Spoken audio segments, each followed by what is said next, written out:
Très bien. Et ben pour la suite du programme, je crois qu'on va accueillir Laurent et également Hervé. Je vais les mettre à l'antenne. Bonjour, rebonjour Laurent. Bonjour Hervé. Bonjour à vous. Et je vous passe la parole pour la suite du programme de la journée. Vous avez remarqué que, au cœur des crises, eh bien nous avons foutument tendance à avoir le nez dans le guidon. On manque de recul, pas vrai ? Ouais, on manque de recul. Eh bien, prenons un petit peu de recul, sachant que vous avez remarqué probablement aussi que ce qui contribue largement à ce manque de recul, eh bien, ce sont nos émotions.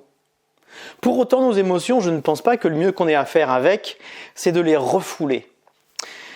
Nous avons des raisons d'avoir peur, nous avons des raisons d'être en colère, et j'aimerais vous montrer une manière assez jubilatoire de canaliser la colère, d'orienter, de diriger, de donner une intention, une direction à cette puissante énergie qu'est la colère.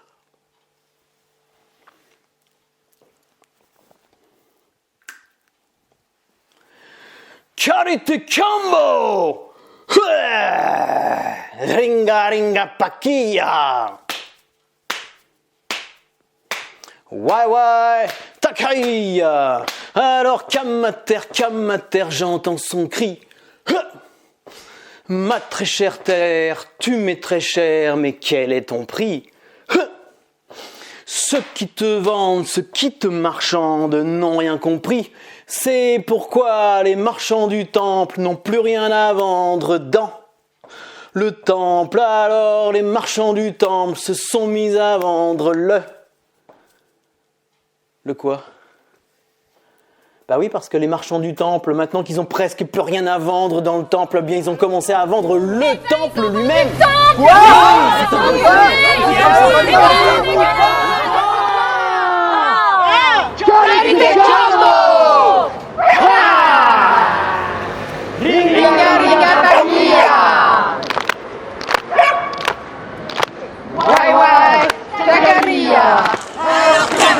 Kamater, j'entends son cri. Ma très chère terre, tu m'es très cher, mais quel est ton prix? Ceux qui te vendent, ceux qui te marchandent n'ont rien compris. C'est pourquoi, pour un peu d'argent, ils tueraient terre et mer pour plus de profit. Exploitant les gens, pillant la terre-mère, ça suffit. À l'échelon planétaire, les amis de la Terre se sont réunis. Hey! Pas propriétaires, seulement locataires, nous célébrons la vie. Karate Combo! Ha! Ringa ringa pakia! Wai Takaiya! Alors Kamater, j'entends son cri. Ma très chère terre, tu m'es très cher, mais quel est ton prix?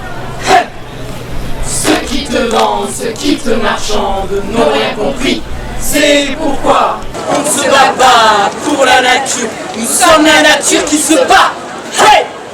On récolte ce qu'on sème, on soigne son karma. Changeons le système, pas le climat.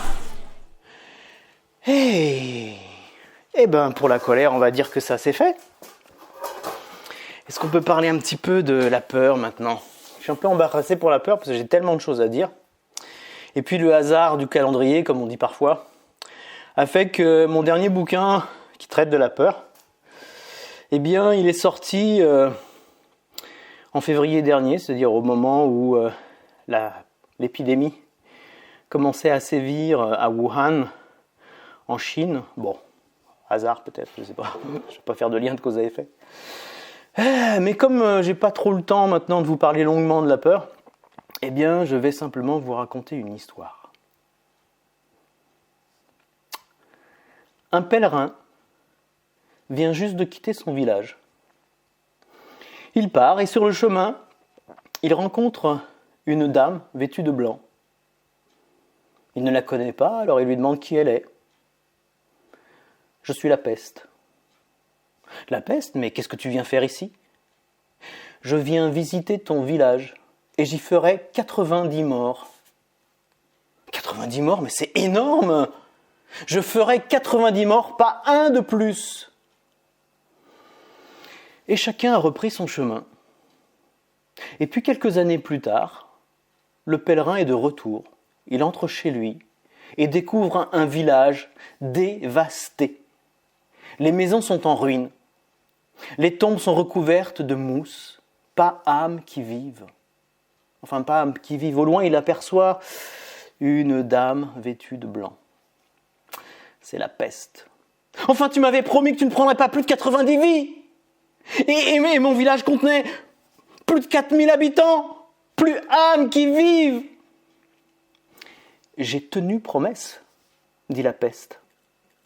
Je t'ai promis que je tuerais 90 membres de ton village, pas un de plus. Les autres sont morts de peur. Bon, je vais quand même me fendre de quelques mots pour vous exprimer quand même ce que je pense de la peur. C'est très complexe, mais je vais essayer de simplifier ça. Dans le sens où j'ai l'impression, mon observation m'a amené à penser que nous avons, je ne sais pas si je vais dire tous, mais en tout cas la plupart d'entre nous, et l'immense majorité d'entre nous, ont le trouillomètre mal réglé. Il y a les anxieux qui surestiment les risques, et puis il y a les casse-cous qui sous-estiment les risques. C'est plus complexe que ça, hein, mais bon. Mais si je vous dis ça, c'est aussi pour vous dire que, de mon point de vue, le risque bactériologique et viral a été considérablement sous-estimé.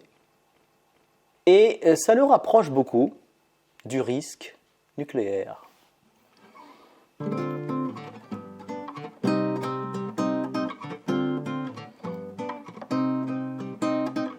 C'est pas pour me la péter, mais je suis amoureux. Et je vois bien qu'elle a son petit cœur en fusion. Voilà qu'elle m'irradie et qu'elle me rend heureux. Nous ne pourrons, c'est sûr, éviter l'explosion. Elle me taquine un peu. Je ne suis pas une lumière. Areva, c'est son petit nom. C'est joli, hein, c'est le Watt qu'elle préfère. Quand elle use de ses charmes de séduction massive, je nargue les jaloux qui la disent nocive. Et confiance, vos paupières sont lourdes, de plus en plus lourdes, tellement lourdes, vous dormez. Et confiance, c'est pas pour me la péter, mais je bosse dans une centrale. Les neutrons, les protons, j'en connais un rayon. Je suis pas une star du X, non, mon métier à moi, il est moral. Moi j'ai pas fait centrale, moi je suis chef de rayon. J'irradie, je rayonne dans mon pyjama blanc. Je surveille le nuage comme un fier goéland. Dormez en paix, bonnes gens, il n'y a aucun danger. J'ai la radio active, je vais vous protéger. Et confiance. Vos oreilles sont sourdes, de plus en plus sourdes, tellement sourdes, vous dormez. Et confiance. C'est pas pour me la péter, mais moi, je suis français. En Ukraine, au Japon, ils s'y prennent comme des cons. Chez nous, y a pas de problème. On maîtrise, nous, on sait. Le confort électrique est doux comme un cocon. Quant à l'immigration des nuages étrangers, la douane est vigilante, nous voilà soulagés. Notre énergie est propre, inodore, incolore. quand même bien la preuve qu'elle est indolore et confiance. Vos pensées sont lourdes, de plus en plus gourdes, tellement gourdes, vous dormez. Et confiance,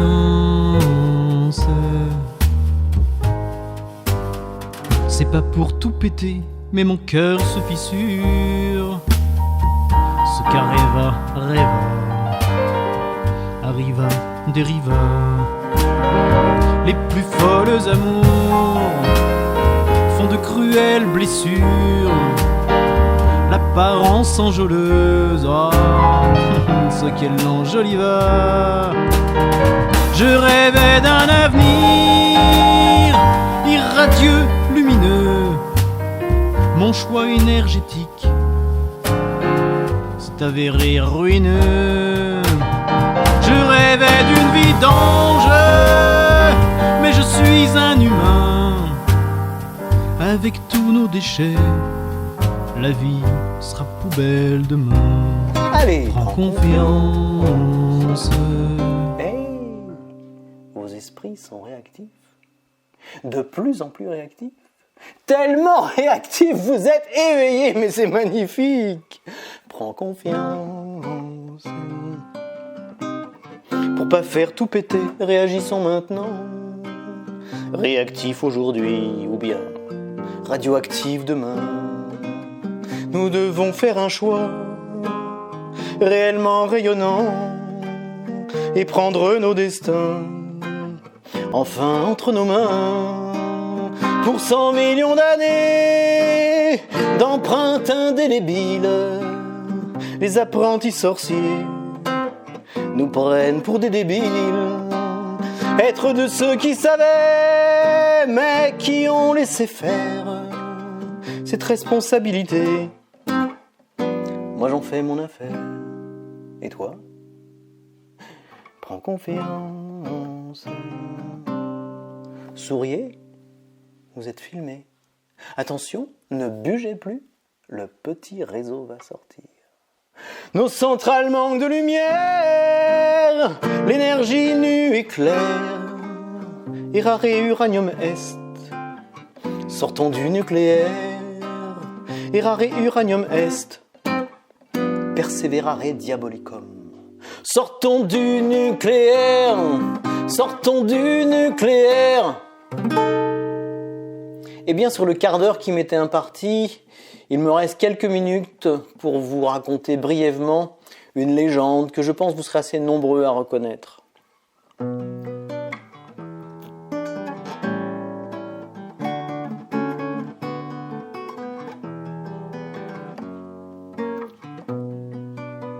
Au fond de la forêt, la faune est endormie, seule veille la chouette effraie. Au milieu de la nuit, dans la paix, la pénombre, soudain le ciel blanchit, éclate pire qu'une bombe, un immense incendie. Goutte à goutte la vie s'écoule, les bêtes sont affolées, elles se sentent impuissantes, vite courir ou voler, fuir les flammes menaçantes. Gueules, becs et museaux prennent la même direction, sauf un petit oiseau. Étrange distinction, goutte à goutte la vie s'écoule. Filant à contresens, au mépris d'un abri, l'oiseau défie la chance, courageux colibri. Approchant rase-motte, le canadair vivant est un habile pilote qui prend l'eau et le vent. Goutte à goutte la vie s'écoule. Les animaux surpris par le petit pompier se moquent avec mépris et le croient fou allié. Il insiste l'oiseau-mouche, arrose avec bravoure il fait du bouche à bouche. Aux arbres, ses amours, goutte à goutte la vie s'écoule. Sur un tel incendie, ta goutte est dérisoire. Alors il répondit, ainsi je fais ma part. Est-ce que je fais ma part? Il faut que je réponde. Et si chacun fait sa part?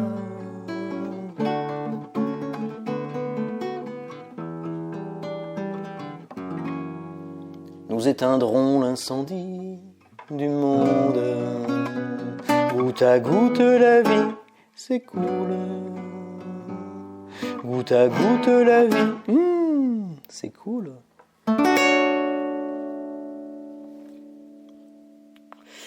Eh bien voilà, je pense qu'il est temps maintenant de parler de résilience. Voilà, en tout cas, merci pour la prestation.